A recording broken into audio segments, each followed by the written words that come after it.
माता पार्वती और महादेव के अप्रतिम प्रेम से पूरा संसार वाकिफ है।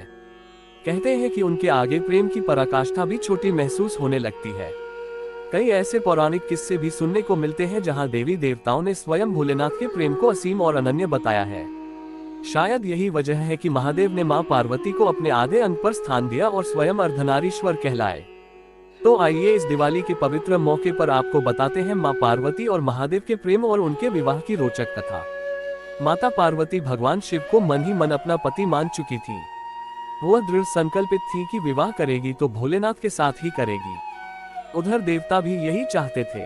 देवताओं ने माता पार्वती के विवाह का प्रस्ताव कंदर्प से भगवान शिव के पास भेजा, जिसे भोलेनाथ ने ठुकरा दिया और उसे अपने तीसरे नेत्र से भस्म भी कर दिया।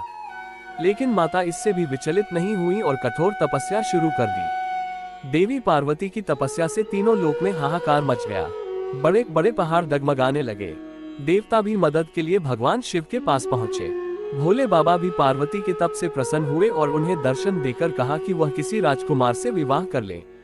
उन्होंने कहा कि उनके साथ रहना आसान नहीं होगा, लेकिन माता पार्वती ने कहा कि वह उन्हें ही अपना पति मान चुकी है, अब उनके सिवा किसी और से विवाह नहीं करेगी। पार्वती के इस असीम प्रेम को देखकर भोलेनाथ विवाह के लिए मान गए। पौराणिक कथा के अनुसार भगवान शिव जब माता पार्वती को ब्याहने पहुंचे तो उनके साथ संपूर्ण जगत के भूत प्रेत थे। इसके अलावा डाकिनियां, शाकिनियां और चुड़ैलें भी शिव जी की बारात में शामिल थीं।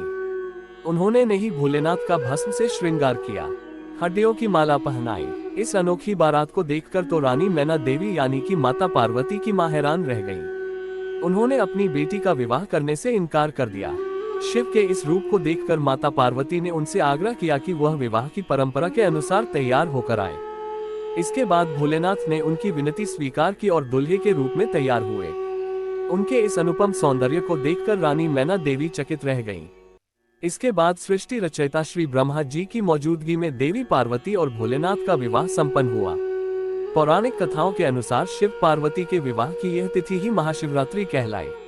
मान्यता है कि महाशिवरात्रि का व्रत करने से भक्तों को मनोवांछित फल की प्राप्ति होती है और शिव जी के साथ साथ माता पार्वती का भी आशीर्वाद मिलता है। कुंवारी कन्याओं को मनचाहा वर मिलता है। इसके लिए विद्वानजन बताते हैं कि कुंवारी कन्याओं को इस दिन नित्य कर्म से निवृत्त होकर व्रत करना चाहिए। इसके बाद किसी भी ऐसे शिव मंदिर में जाएं जहां पर शिव पार्वती एक साथ विराजते हों। पार्वती जी को सुहाग का सामान अर्पित करते हुए पार्वती और शिव को लाल रंग कलावे से 7 बार बांध देना चाहिए। इसके बाद शीघ्र विवाह की प्रार्थना करनी चाहिए। वहीं सुहागिन स्त्रियों को इस पूजा से अखंड सौभाग्य का वरदान मिलता है। अपने आध्यात्मिक ज्ञान को विकसित करने के लिए हमारे चैनल को लाइक और सब्सक्राइब करें ताकि मैं जो कुछ भी अपलोड करें आपको पहले सुनने को मिले।